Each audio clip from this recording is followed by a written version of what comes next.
Ok, então voltando para cá, gravando agora do que seria a segunda aula prática, né? Então, nessa aula prática, ela é bem mais tranquila, né? Olhando aqui na apostila, voltando para cá, ah, propriedades físico-químicas relacionadas à estrutura e polaridade da água. A professora Ana Areias deve começar falando pela água, porque para a bioquímica a água é fundamental, né? Então vocês já devem ter ouvido falar muito o conceito de que a água é essencial para a vida como nós conhecemos depende da água líquida, né? Não adianta ser água em outro estado. Uh, e por quê? Por conta de características que ela apresenta que viabiliza as reações bioquímicas, né? Então, a água não é só o meio onde as reações acontecem, mas por muitas vezes ela é reagente, ela faz parte do processo. E por conta dessa característica que ela tem, né, estrutural, ela forma essa figurinha aqui, né, um tetraedro, em que você cria regiões com polaridades diferentes, né? Uma carga parcial de menos 0,6 do lado do oxigênio e uma carga de 0,3 para cada orbital do hidrogênio, né? Isso cria momentos dipolo, né? Então ela tem um lado negativo e um lado positivo, tá? E isso permite inúmeras interações e também nesse ângulo que é colocado, né? Comparado com outras substâncias. Eu não vou entrar muito no detalhe porque vocês vão ter isso apresentado na teoria, mas o importante de mostrar aqui é isso. Vocês podem ter ouvido no passado a expressão ponte de hidrogênio, ou talvez elas surjam ainda, né? Mas houve uma padronização em que tudo é chamado de ligação, tá? Então, aqui a gente tem a ligação de hidrogênio, que antigamente era chamado de ponte de hidrogênio. E aí essa ligação de hidrogênio que acontece, que vai ser responsável também pela tensão superficial da água, entre outras coisas, ela vai ser essa interação, ela é uma interação fraca, mas não tão fraca, tá? E ela é responsável por essa característica de solvente que a água tem, né? Um solvente polar, tá? Então, substâncias que sejam polares, e aí entram os sais, né? Como vocês sabem bem, eles acabam se dissociando. Então a gente tem aqui o NaCl, uma estrutura cristalina, em que tem ligação iônica entre o sódio e o cloreto, que vocês aprenderam. Na presença da água, o momento, o lado positivo vai envolver o cloro, ou o cloreto. E o lado negativo envolve o sódio. Então, promove a separação e a dissociação entre os íons, né? E aí vai ser chamado de íon hidratado cloreto e íon hidratado de sódio, né? E essa vai ser basicamente a função de solvente que a gente observa para a água em relação aos sais. Entretanto, existem as moléculas que são apolares. Moléculas apolares não vão ser dissolvidas na água. Entre elas entram os óleos e as gorduras, né? Que vocês conhecem ou vão conhecer melhor, né? Que tem uma estrutura parecida com essa daqui, uma cauda apolar, né? Só que aqui a gente tem duas substâncias, SDS e CETAB, tá?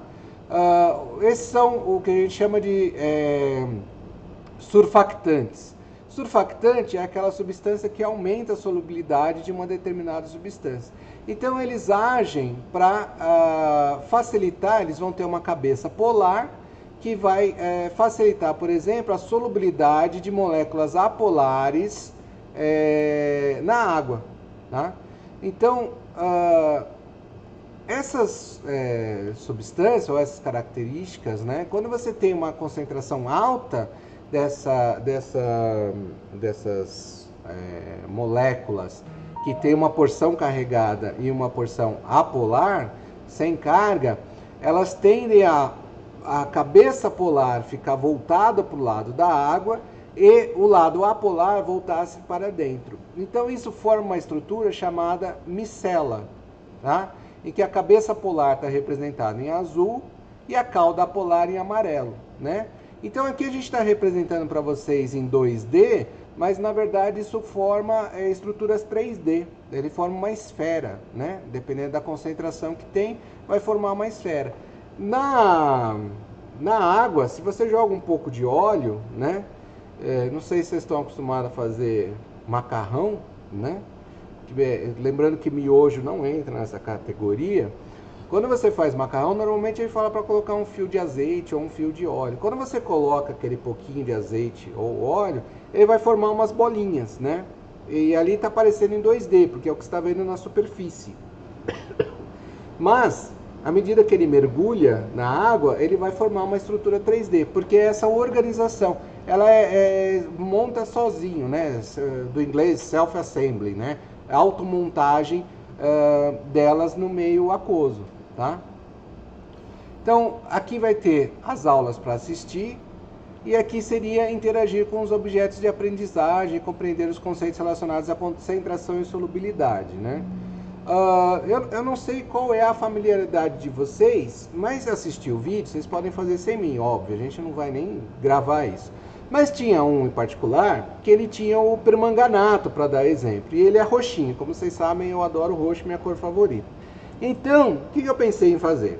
Para trabalhar esse conceito, eu estou aqui com permanganato de potássio, que é usado de forma medicinal, né? Ajuda a combater micro-organismos na pele, tá? É o uso tópico, né? Não é para ingerir, por favor, né? Então eu pensei de fazer uma coisa bonitinha, mostrar um pouquinho mais do laboratório e para vocês irem vendo como ele vai sendo dissolvido e o efeito que isso vai ter para um determinado volume, tá? Então é relativamente simples. Mas antes de fazer isso, tem uma coisa que eu queria separar e mostrar para vocês. Esse conceito simples, ele criou uma ideia. Se eu consigo criar essas micelas, ou se eu usar então duas cavidades, eu consigo criar um ambiente aqui em que eu tenho uma membrana dupla. E isso é baseado no modelo da membrana plasmática, que ela é bicamada, desse jeito, com dois lados polares e uma porção apolar no meio. Isso daqui em 3D forma o que a gente chama de lipossomo. E o lipossomo me permite fazer o seguinte: aqui dentro fica um ambiente que é aquoso. Eu posso ter a água aqui, né? E essa água está aprisionada aqui dentro e ela está protegida por essa camada apolar, e essa camada apolar interage com a água. Isso pode funcionar para transportar coisas que sejam de meu interesse. Então, eu peguei aqui para mostrar para vocês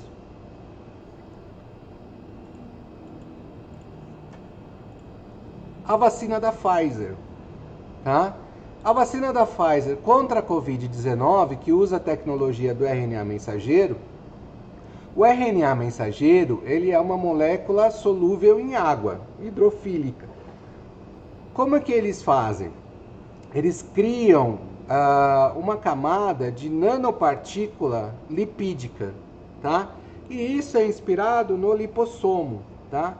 É um modelo semelhante àquele do lipossomo, a diferença é que ele usa nanopartículas, mas tem os lipídios. Então tem aquele conceito de ter dois lados polares separados por uma cadeia apolar.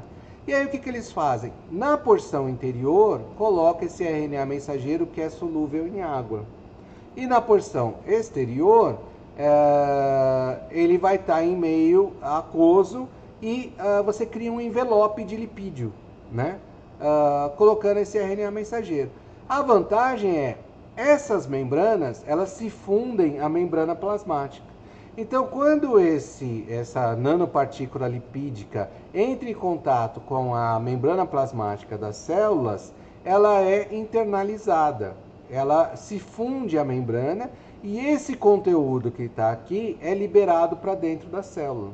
Uma vez que ele é liberado para dentro da célula, esse RNA pode ser expresso. E aí o que vai ser expresso é a proteína spike. Uma vez que a proteína spike está sendo expressa, o seu sistema imunológico vai reconhecer e gerar uma resposta imune.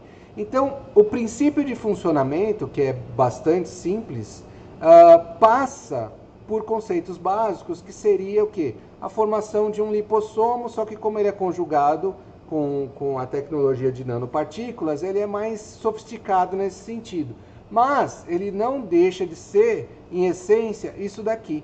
É como se você tivesse o RNA dentro dessa cavidade, protegido. E isso daqui, como vocês podem ver, é muito parecido com o modelo da bicamada lipídica da membrana. Então, quando eles estão próximos, eles interagem e ela se funde à membrana plasmática. Na verdade, isso acontece o tempo todo no nosso organismo. Então, isso foi copiado daquilo que já acontece naturalmente, tá? Então, só para trazer aqui essa ponte entre os conceitos básicos e os princípios básicos e a tecnologia do estado da arte daquilo em que vem sendo utilizado mais recentemente, tá bom? Então, parte de um princípio simples, que é esse que a gente está trabalhando aqui na aula. Tudo bem? Estão acompanhando? Sim, professor. Tá. Então, para colocar aqui para vocês agora, eu vou mudar aqui para a câmera. E aí, como eu já...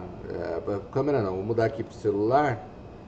E aí, como eu já aprendi anteriormente, né? Eu tenho que mudar também para o som do celular. Então, espera aí, eu vou deixar aqui mudo por um segundo. E agora... Muito bem, agora eu mudei para o áudio do... Tô no áudio do celular. Né? E já desliguei aqui para não dar microfonia. Muito bem. Então, deixa eu só ver aqui se está gravando. Está gravando. Ah, ótimo. Então, tá bom. Então, continua gravando, ok? Venham comigo. Mostrar alguns equipamentos aqui do laboratório para vocês. A gente tem aqui o que a gente chama de agitador magnético, tá? Então, ele tem uma placa aqui que esquenta, então ela ajuda a absorver, e ela tem um ímã que fica girando. Esse ímã que fica girando, ele é para a gente poder misturar soluções. Aqui tem um pH-gâmetro, então essa daqui é a sonda do pH-gâmetro.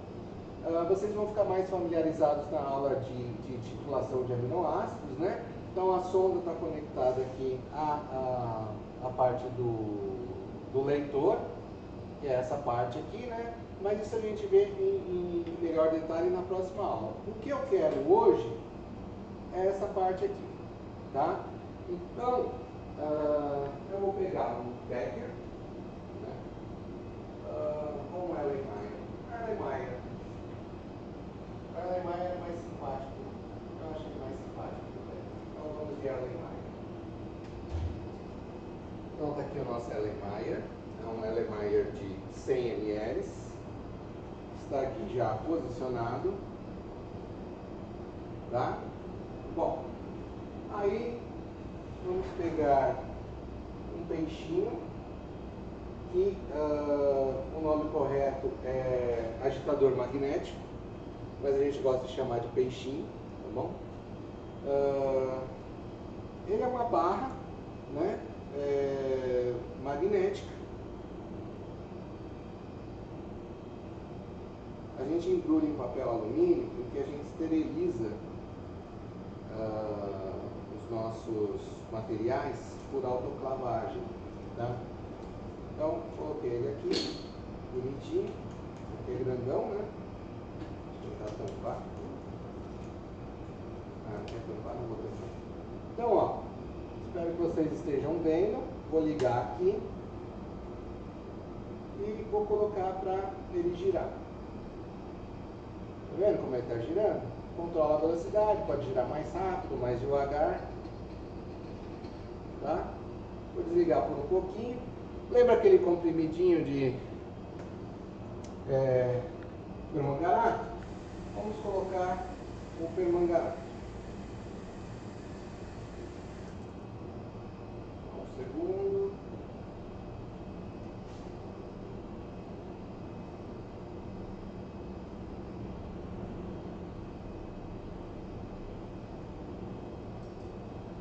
Muito bem. Então, o que eu preciso agora é um pouco de água, porque ele dissolve em água.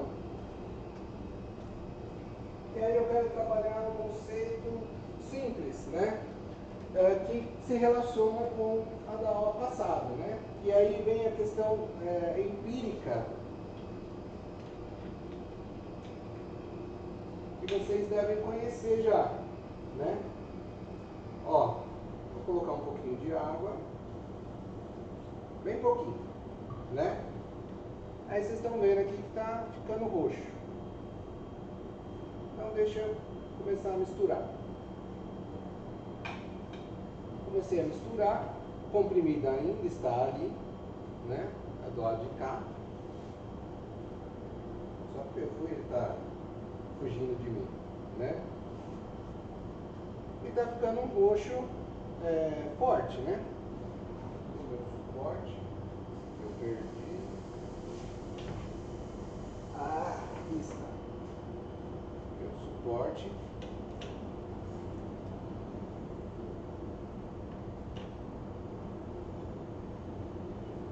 Muito bem. À medida que ele vai entrando em solução,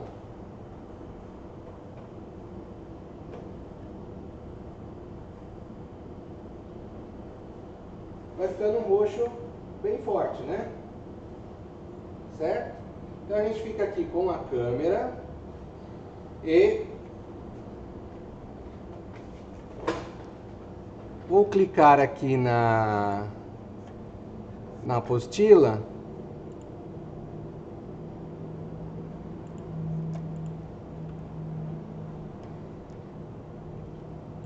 Acredito que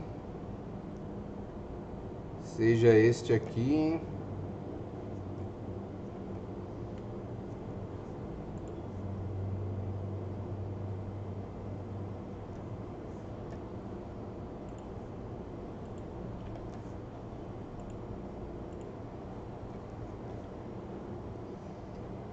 Muito bem.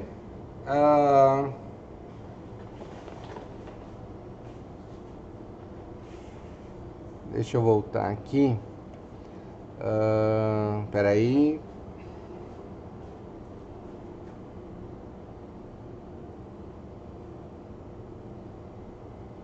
Muito bem.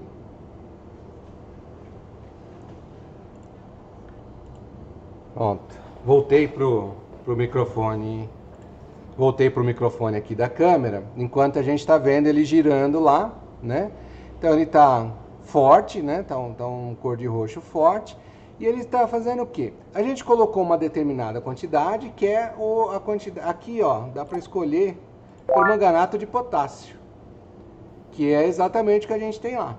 Se ele está saturado, ele precipita, tá vendo? Ele forma esse pedacinho roxo e não entra em solução, enquanto que a solução está aqui. Bom, o que ele está colocando para simular é a molaridade que está aqui baixa, do jeito que ele está colocando. Se a gente colocar valores, meio molar, né?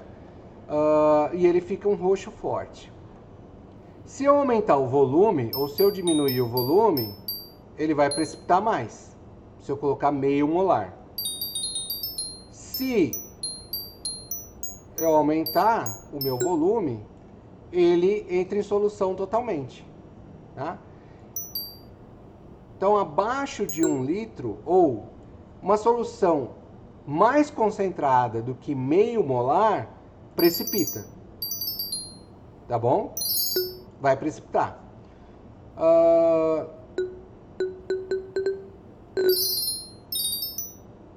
Aqui eu estava subindo. Então achamos aqui o valor interessante, né? Da simulação que ele colocou. Meio molar. Vou fazer um pouquinho de conta aqui com vocês. Vamos voltar aqui. Abrir uma janela. Potassium permanganate molecular weight.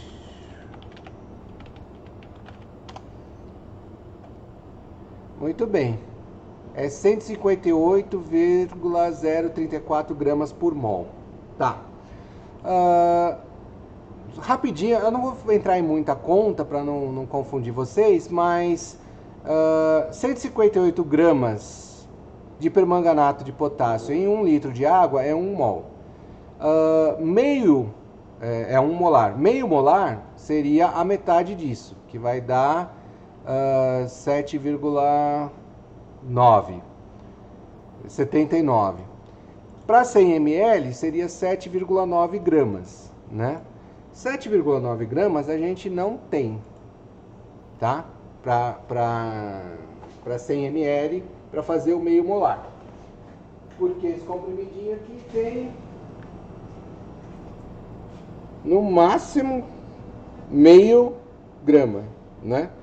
Então, eu não consigo fazer precipitar.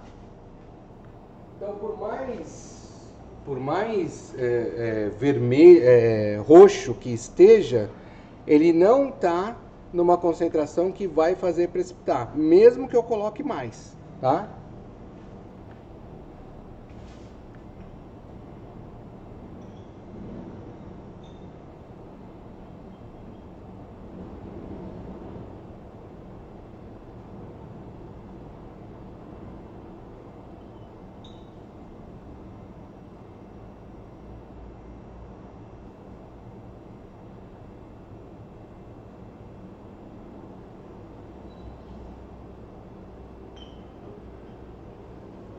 Eu evitei de falar de longe para não ficar muito baixo, mas vocês viram que o comprimidinho tá ali ainda, né? Que ele não dissolveu totalmente. Por que ele não dissolveu totalmente? Eu preciso agitar mais? Bom, embora a quantidade seja pequena, eu não coloquei 100 ml, tá? Ali, aqui da ponto 2 é 200 ml. Então, embora a quantidade em molar seja baixa, possa ser até 0,2, para um volume muito baixo ele fica saturado, ele ainda não entrou em solução. Então o que a gente pode fazer? A gente pode colocar mais água para que ele entre em solução. Então colocar mais água seria aumentar o volume, que é isso aqui, até dissolver. Isso que eu estou falando para vocês é aquilo que a gente chama de conhecimento empírico. Empiricamente ou intuitivamente, vocês já iriam fazer isso para aumentar a solubilidade, certo? Então, o permanganato, tudo isso daqui vão formar íons, né? Então eles são solúveis em água porque é polar, tá? Mas por que não estava, por que estava precipitando então? Porque você tem que formar aquela capa de moléculas de água ao redor dos íons. Se você não tem aquele momento de polo para separar os íons, eles vão permanecer como cristais, mesmo no meio aquoso. Então entra a questão da quantidade, que é aquele conceito simples que estava sendo mostrado aqui, em que, digamos que é isso daqui, ó, está saturado. Eu tenho poucas moléculas de água para envolver cada íon, então vai ficar um precipitado, aquele comprimido não vai dissolver nunca. Só que se eu colocar mais água, eu estou aumentando essa interação, e aí ele começa, o precipitado ou o cristal começa a desaparecer. Então isso daqui é uma explicação mais aprofundada para algo que vocês já sabem de maneira empírica. Certo? Querem se manifestar, hein?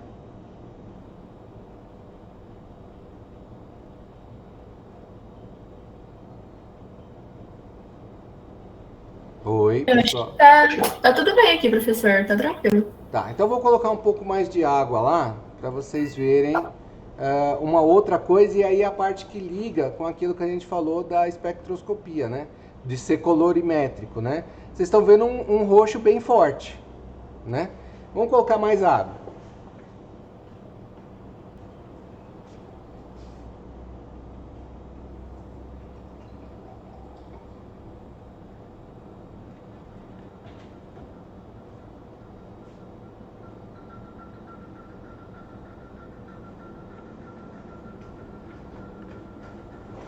Continua forte, não continua?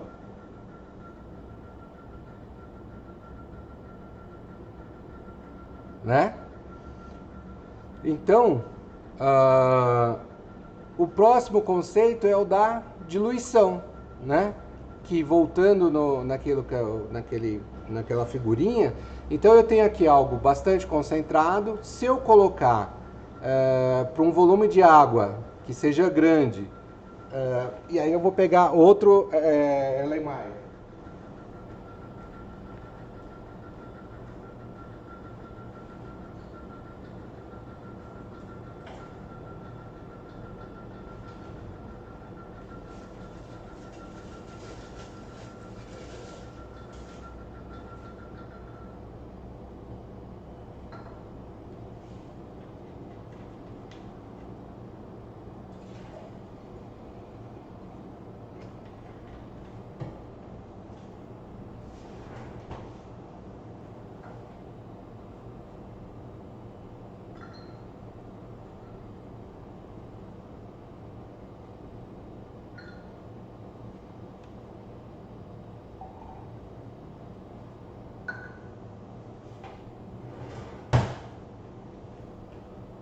Bom, vocês conseguem ver que está um roxo mais clarinho, né?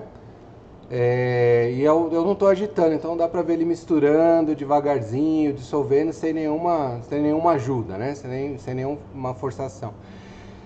Só de olhar para esse roxo mais clarinho versus o outro roxo mais claro, você vai dizer que no outro tem mais, mesmo que você não saiba o que é, você vai dizer tem mais cor, né? E no outro tem menos cor. A gente sabe que se a gente colocar isso determinando a faixa de absorvância, aquele que está roxo mais forte vai dar uma concentração mais alta e o que está roxo, esse roxinho fraquinho, vai dar uma concentração menor. E quando a gente está falando de concentração, é justamente o quê?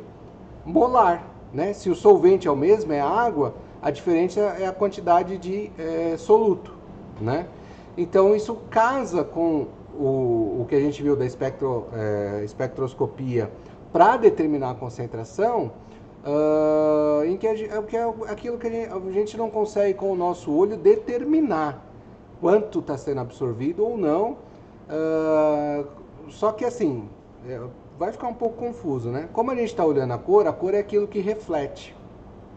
A propriedade é a mesma da absorvância, ele está absorvendo tanto quanto ele está refletindo, só que em comprimentos de ondas diferentes. Ele reflete o roxo e ele estava absorvendo no verde, no caso do nosso ensaio. Esse daqui eu não sei se vai estar absorvendo no verde, por isso que eu teria que fazer aquela varredura para ver o permanganato, qual o comprimento de onda ele absorve, tá bom? É possível que ele nem esteja absorvendo tanto, mas dentro do espectro alguma coisa vai absorver, porque a matéria interage com a luz. De alguma forma ela sempre vai interagir com a luz, tá? Então vai ter absorvância sim. Já está tendo o que está sendo refletido de volta, né? E aí uma característica de solução é sempre assim, ela é translúcida. Não confundir translúcida com transparente. Translúcido significa que a luz consegue atravessar, tá? Transparente é aquela que é incolor, né? E você consegue ver através dela, mas o translúcido quer dizer que a luz consegue atravessar. Naquela outra roxa que está bastante densa, a luz consegue atravessar também, mas como tem bastante, aí fica mais difícil de ver. Essa que tem menos dá para ver melhor. E são vários tons de roxo, então eu fiquei feliz, né? Eu acho que assim, é um experimento muito simples e demonstrativo, por isso que nem cabe relatório ou nada, porque é realmente só para demonstrar para vocês. E aí, eu confesso para vocês, eu fico muito na dúvida se um experimento desse ajuda ou não. Mas aí eu tenho que lembrar que o background, né, o lugar de origem dos alunos varia muito. Então, para um aluno que nunca viu nada de laboratório, pode estar achando legal, né? Agora, para um que veio de uma escola que tinha laboratório, não sei o quê, falando, nossa, isso que ensina na faculdade e tal. Então, assim, eu fico meio, um pouco deslocado, né? Mas, enfim, aí cabe a vocês fazerem os comentários depois e falar para mim se ajudou ou não. Que a ideia da prática é ser algo mais lúdico, né? Se vocês estivessem aqui, é mais divertido quando vocês ficam mexendo poções. Às vezes eu me sinto que eu estou dando aula de poções. Na aula de poções de hoje, nós diluímos o permanganato. E ele é bom para fazer um bálsamo de cura. Tá bom, pessoal? Então a aula em si acabou sendo curtinha, o que foi bom porque deu para fazer uma revisão boa da aula anterior. E eu espero que possa ter ajudado aí vocês a entenderem um pouco a dinâmica do laboratório e os equipamentos que a gente usa também, porque eu aproveito para ir mostrando o que a gente tem. Tá bom?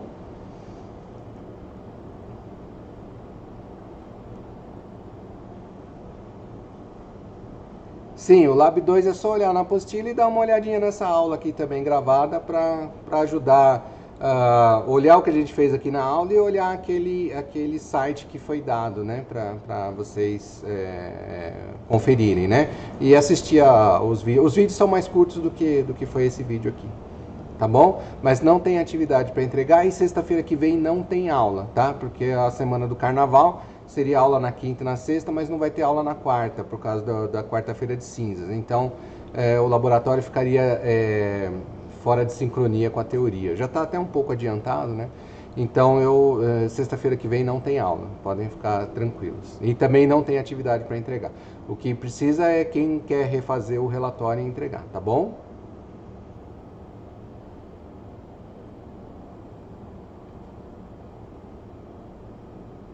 Então, pessoal, bom feriado, cuidem-se, juízo e façam o oposto do que eu faria. Obrigada, professor. Bom feriado. Tchau.